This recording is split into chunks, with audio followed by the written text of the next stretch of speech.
onon namdotonoɓe ɗum ari ha yetti agence immobilier Thiabibi ko agence mo ceerno Bocar Kane ardi kalɗo jiɗɗo terengaji walla galleji pewɗi agence Thiabibi ari koye bandiraɓe ummuɗe kulikuli natti fayere natti agence Thiabibi laɓɓini fo saabu ari gam wallude men e hebde galleji ina ɓuuri fewirde e weɓɓirde fo mbiɗa min ɗon de Anne Mariste kalɗo jiɗɗo amen hebde yo noddu heeɗiɗo numéro aji 77 411 95 68 77 685 63 47 walla mbaɗa 77 515 62 74 tawi toon to France gonɗa a waɗat 769 03 83 78 agence Thiabibi ari gam hollude men lawol ngol.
Ça va? Ça va bien? Alhamdulillah. No liggéey yow? Mbaar Moussa ne maanaam. Ala ko Modou ke. Modou. Ay course tampinani ma kadi gamme. Ala be ko tampinani kam. Ah, merci beaucoup. Bara wadano fi su tere ha porti. Ala ko ni do tani ran. Merci beaucoup. Mo ala ma do wiwna. Merci beaucoup.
Ah oui? D'ailleurs, c'est... Ah. Conta ɗo. Min? Lawa ko waɗɗani? A hotat. ok waddande ala waddani ok a dañani caɗele kadi saɗa aɗa o bien saɗa yaha ala mi daña caɗele ok kafe ɗe mbawi ɗi merci merci beaucoup aɗi mbeɗi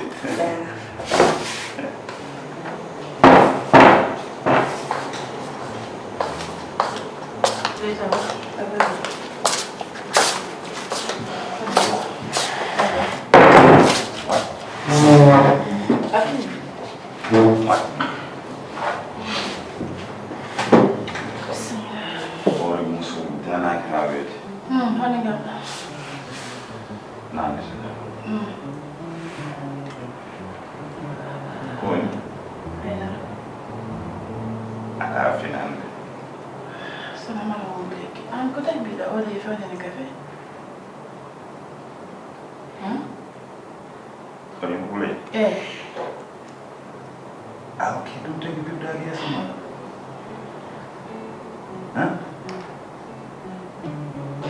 Tu tegi bi da ya sama. Anne mbade mi to jeni ko mi fanta na café. Kan tu mi ayari café ma hapla. Non. C'est tout ce que comme tu as tout mis. Beaucoup moins de on est fait mon dé parce que ma mère m'a tapé de la donc dit que je lui dis. Comment il va faire un carré. On est Mi j'espère. da ko wanda may halte ko. Ta bari ke mi kam affaire mon café. Chérie. Alors que bon. Organise bi ma ko na sa affaire. Hein? Min baba ni ko do fa Ko gusto mo liggéey tan. Ana ko bi esma sa ba ma nekk. non mais ko gandul ki dum gum day gele mi fanta ma café. Hande kay sami jibi ma ko préparer. Mbaɗa waɗa ni pour jippade e o état mo woni pour fenande ma café. Surtout ye lorni. Ano gule ki mon ganduɗa o yonani. T'inquiète pas pour ça. Ce n'est rien du tout. Joni femme nan kasitani. Bah ouais. Qu'est-ce que Mi hasitu. cagal jimi tikkira ko nande o ala kestari. Dinen do. Pour wattu ɗum de. T'inquiète. Moƴƴi Mo mbaɗani no moƴƴi. Machallah. merci beaucoup. Je suis l'homme le plus heureux du monde. O tikkanima noon a salminanimo so. Ɗum baba jam waɗi. O wiɗa ɗum O wiya jattima.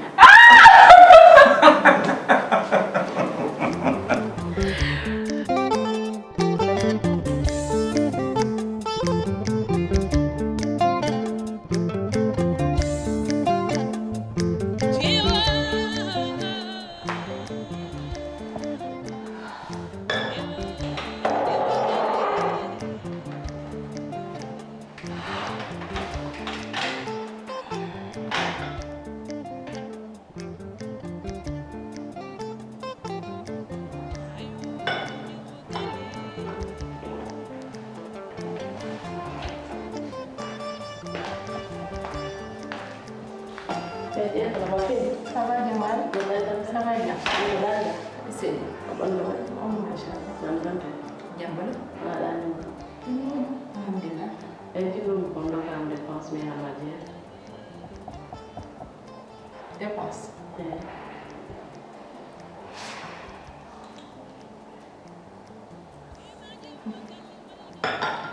Jarani? Alana? Ala problème. Mbeɗa wawi yahde ko. Sabi Allah. Jeynam, min sa yi wurminiro haa ɗo e arde wondude ma ko yidde wallude ma. Mi yiɗa tampa haydara. Donc sibi aɗa ménagère. Mi yiɗa tampere te mi wonata ɗo en an ɗe suwa e ha jeeɗe. Donc mbeɗa jooɗi. Sabu Allah. Aɗa wawno ko tan mi yahala horam e ala probléme. Birima sabu Allah ni. Ñaagirman ko sabu Allah. Foppuɗon mi waɗa ko addi min wallude ma. Tawde ko noon ala probléme laaca de. Ok.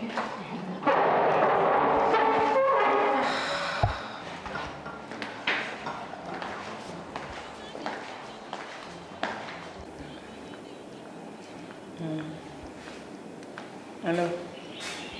Min kam mi haaldino yummako mi haalde yummako mi wi o noddanam yummako an ko jeewata kaldumi e mum an kono min komi ñaagiiɗoma o puttele o sibo Allah e nelaaɗo mum mi haalata ko bamma kalden sibo Allah e nelaaɗo mum komi ñaagiiɗoma ya ɗacce cukalel ngel wona ɗo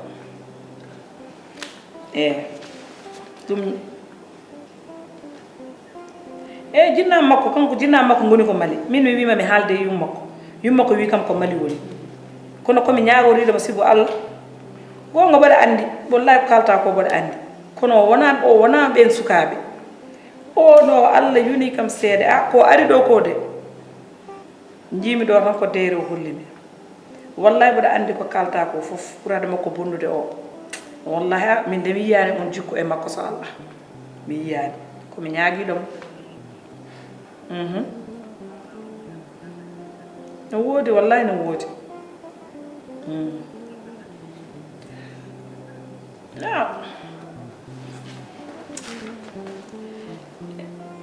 sibo Allah tan enena ɗum komi ñaaguiɗoma taw wonko umminimo komi ñaaguiɗoma tan muñana en ala fof komin kaldani hande ɗum noon mbaɗa ñagotoma sibo Allah enelaɗo mum dal joni mbaɗiren noon tawde noon ka ƴettude pause joni continue kadi liggey ma sa jippoyima kadi min mbawa haaldude Allah noddita kam jewten eɓe celli eɓe jaam eɓen ɗo jooɗi kamɓe fof eɓe celli o yo bammo mi salmini o wa nene nde bamma hande jaɓani bamma ala cikku bamma noon bamma meeɗa jabde ha ɗo nene cuko debbo jogiɗa ɓiɗɗo debbo te ala caɗele ƴew guilo aɗa e galle comme fauteuil o ka wiyani mo yo wat walla an hen denduɗa o memata bamma noon so sagam min wallahi hande o ummotako ɗo nene dañɗa ko ɓiɗɗo debbo tôt ou tard o yaltat galle ɗe kanko ne e joni ko ñamɗiɗa foof Allah ko ɗum tottama sabu Allah ngap ƴeeni wona wi arde dañ ko ƴeewata ɗo totten bo chance ƴeewen so yii mo joon mo ya so yiyani aussi o ɗaɓat solution goɗɗo ƴeew sa wawa haalde pa o mimam noddumo téléphone mi haalde makko eyo noddumo susi haalde bamma kanal min mi ronkana bamma an mbawana bamma joni kay a sukkota tan koye ñagude tan gonmi kono wona an wiyata mbaɗa haalde ala haalde bamma noddu bamma jeeya deyen secours nan fati ɗum deyen secours nan ɗo sa wawa ɗan mi waɗat minne ko Allah waɗi oppi kam koye mo haalde e makko par ce que kanko ne suko debbo o kam gaccamo o koɗɗa ƴewanno ko dañani ɗum ala solution ko moment taw aussi mina jon o haali gonga nene c'est ta copine ƴettu dépense makko aɗa wawi noddu pawa an hoorema kalde makko mi nodda baba sehila ko ɗo bonnata to bamma ɗo bamma koko ñaaɗi ha yiyata ñaaɗi ha ɓurti mbiɗa haalde e bamma mbaɗa fati ɗum min kala komi gaynani ɗo wonani gaynata a jala boni hande basi ala nene haal hen comme jeeɓo haajam ala hen de hande wona samedi mbiɗa ƴeewa marché aɗa wiyami ari ka jeeɓo même commande o ƴeewa wala andal min kam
an kam nene galle jooɗo sen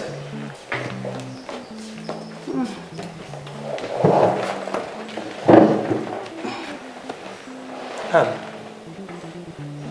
a yehino appartement Guédé to gedde ay hinto na wina yar Kalisa yeyino toon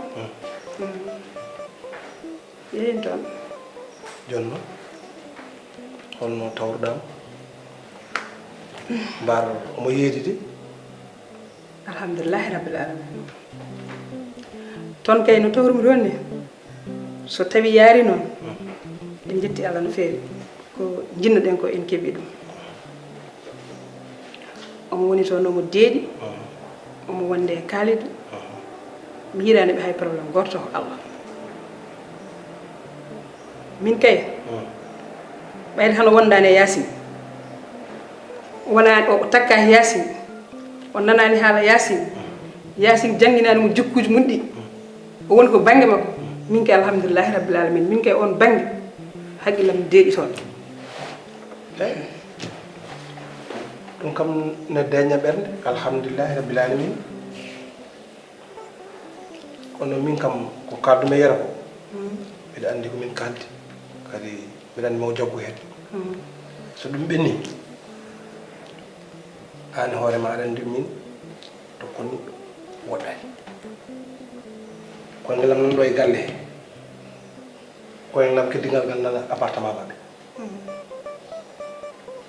nofuram nan ɗo e galle he nofuram heddunde nana appartement maɓɓe kala ko ŋacci toon ɓiyam o jungam ne fayba kaalidu mo andi ko kalanomomi mo andi mini makko no wen joddini ko mbimo o nani min kam ko ɗum tan jinnomi kadi mbiɗa yiɗi to ɓe gonɗo haadi ko appartement min kam ñaguinomi ni ko daña galle jaaƴo mbiɗa so Allah sakkimami tanirama tan dañata piiji ɗum kam mbiɗa yinno ɗum on noon aɗa andi kalista koye ɓernam itta kono gueddel men ay koye ɓernam itta kono haali ɗum fof wayi noon joni kay hokkam kafam tan mi yara hankkadi mi daña no belterimi hankkadi eyi adnam kafam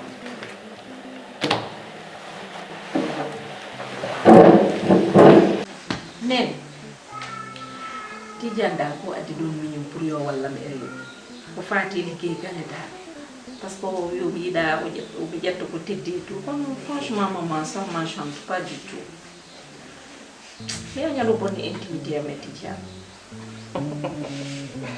jeyno boy jalli ɗum kay ko yettere an alhamdoulillahi wiyete o addi miñi ko yo wondema ma yewte wallu ma e golle kewɗe ɓaadi tijaniɗa han kadi ƴetta ko teddi walla dilla daala o addi miñi ko ɗum kay ko yettere Allah jeynam hay dara ala hen an aɗa andi tijani jikkumo ɗum heewi gacce to min mi añat dal o herso on kadi intimité amen kadi komin mbaɗanno ko fof usto ɗum kam j'aime pas du tout franchement jeynama ɗum wona haala intimité son mbaɗani ɗum ɓowon mon mbaɗ ɗum nder suudu ko waɗira wona sutura i sa waɗani ɓowol son natoyi nder suudu pijon jalo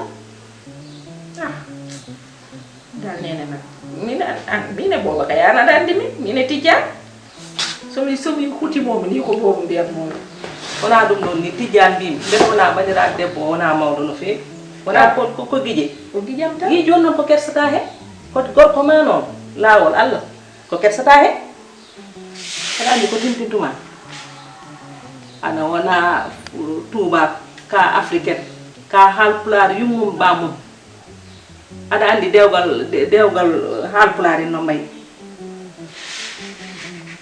fuutankoɓe garata miñiraɓe garat mawniraɓe garat a faami sehilaɓe garat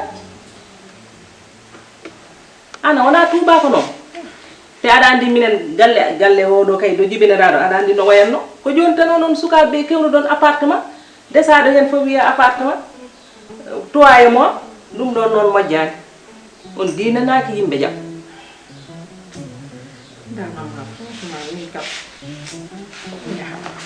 kam yiɗa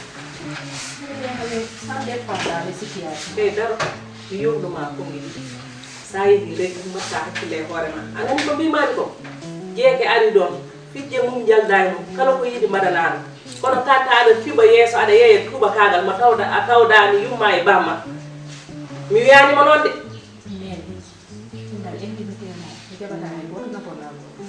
mala xew jata ha be fara hanga tara hanna kam dido hanno jata ha do su na bon na non ni no e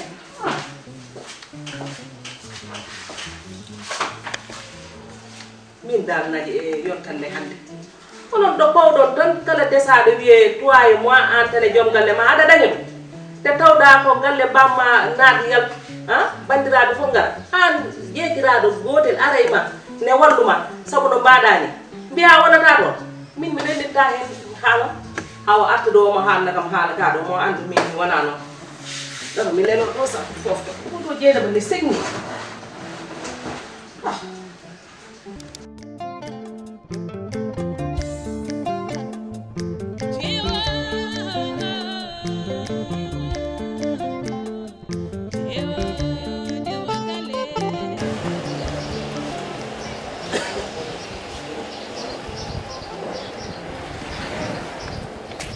Maren.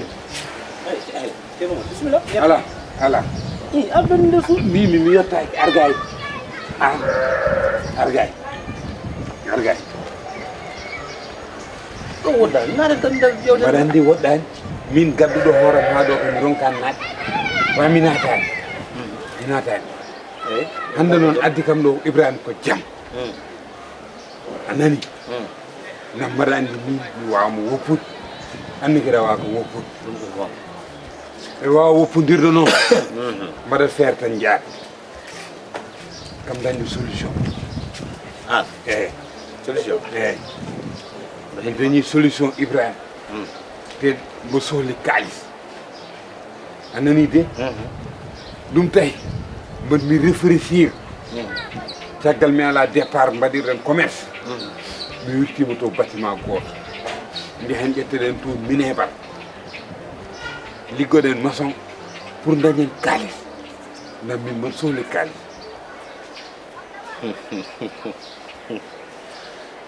Ceerno won no jalni quoi. Mbiɗa hollu? Minebar mima jehen liggoyde minebar walla ƴeewen liggey goɗɗo ganda kalis laaɓɗo dañten ko wiyete ko l'argent honnête ko gendarme o wino kam ko l'argent honnête. Kono noon ceerno Mody hay soko l'argent honnête kono aɗa ɗum ɗi ko woni e chantier ji chantier sa yeehi to an aɗa wawa mahde a warade holko mbawɗa so wona rondade ko mbabba ɓe waranma yoɓe ronam bâtiment no jaranma yoɓe ronam bâtiment o ala ceerno Mody mbaɗa hattani mbaɗa wawi ko gurmi to ko balɗe 5 hay rondade bâtiment ɓurɗum ɓuuɓ ceerno min ala probléme fof ko solution aɗa andi min ñande fof min addanno solution hande ko an addane kam solution no wawi wonde min sah heureusement mbiɗa jogui grand am goto entrepreneur no wiye Jupiter Diallo eyyi on kam sen jimo on ɗum no wawi wonde mo wallumen de non ɗum ala probléme nda Ibrahima mane jiɗɗa yahen sa welam jehen joni sa welam jehen joni joni a fadat mi haalde makko après mami nodde eyyi daro hen non ala probléme daro hen ceerno Mody ko sañce de gendarmerie tawtama hen rondade biri a meeɗa yiide neɗɗo soka wiya ko roni brique minebar gendarmerie nangui kono neɗɗo ne ronima brique e ciment ha maayi sañce de yam rone bâtiment mi maaya l'argent honnête mi daña temedde jeegom moƴƴo ɓurni kam ujunnaji ɗiɗi gendarmerie ala probléme en ñallata ala yaap yallen yaap miijo hen noon anani ala probléme min somi noddima joni momi nodde kalden hen eyyo ɓayde ko yemi joni solution dañama kasi a jarama sa jaɓi ko mbimi ko tan minama kam en beldat ala probléme way sa jaɓani minama kay mbayani nela tan e seyɗani aranno noon ñande aɗan nelade e seyɗani kam seyɗani koko rewini tan nela rewini sa jaɓi ko mbimi ko ndewen lawol nelat taw ko lawol seyɗani noon ɓuranno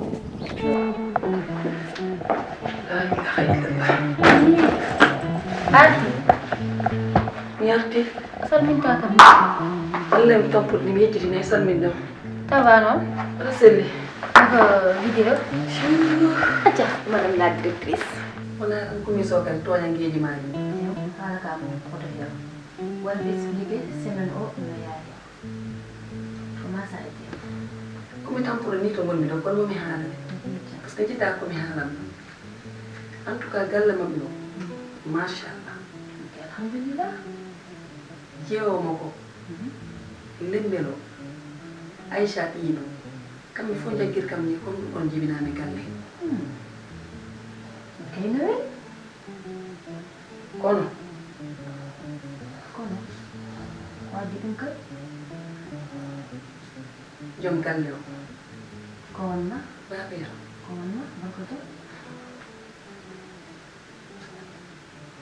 toujours wonno kadi ɗiɗo tawji min kawru e galle he kono mo ndaari kam ki ndaaki ɓandam du fof dog mi sikkuno caɗele ɗi fof ummortuno koye suddiɓe makko ɓe kono wona toon jogorade ummade koye makko jogori ummade ɗi ndaarki ndi o ndaartami ni tan min kam mbiɗa hulini yahata wona kanko jogal kam ittutoni galle hen a gani haalanma babi ala hay goto probléme wallahi galle o fof ha haw kanko ɓuuri hen moƴƴude pour min sambita ko Aïcha walla Amadou walla Diouf kono kanko wala hay goto probléme en tout cas darki o dara kam min kam mi suusa ɗum tan tako bomo jiɗɗa nande ndeñu ɓernde ma te tan ko bawi o no wani tawa hoɗe galle he joni nawa place ma joɗɗa toon o ala hay goto probléme an wino min mimano hande noon a arti on sehlam on fono ƴewde jiiɗa yaade ngara mbasa kam ɗo tawde arde hen en tant que an ɓata an a yurma e kam ni mbiɗa arti mbiɗa tampi mbiɗa foti fofta mbiyami ɗofte ɗum kam mi wawano tinnoɗa tan komi ñaagi ala ka sehilam yaranga tan ɓecca kam mi fofto seeɗa non mbatta hankadi hande yaafumi tan aɗa mit ka sehilam man nden ɗaccum tan mi fofto yewde fofto ɓorteke maɗe mbiɗa tampi ɗona allah em tampude ni kala mi foccoɗo hen mbiɗa tampi a tutala eyi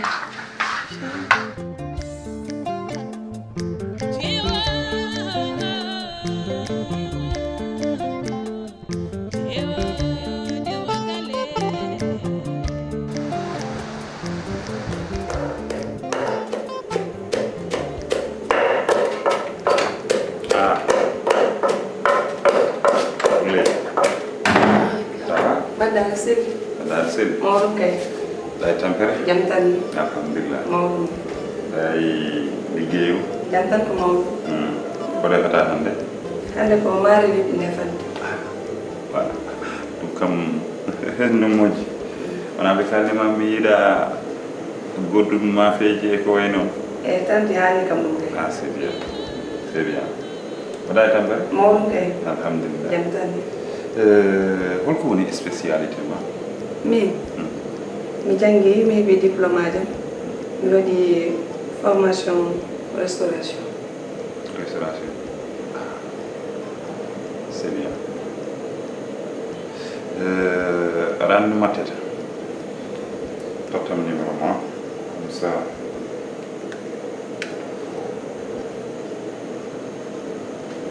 Wonam ɗo numéro ma. Numéro?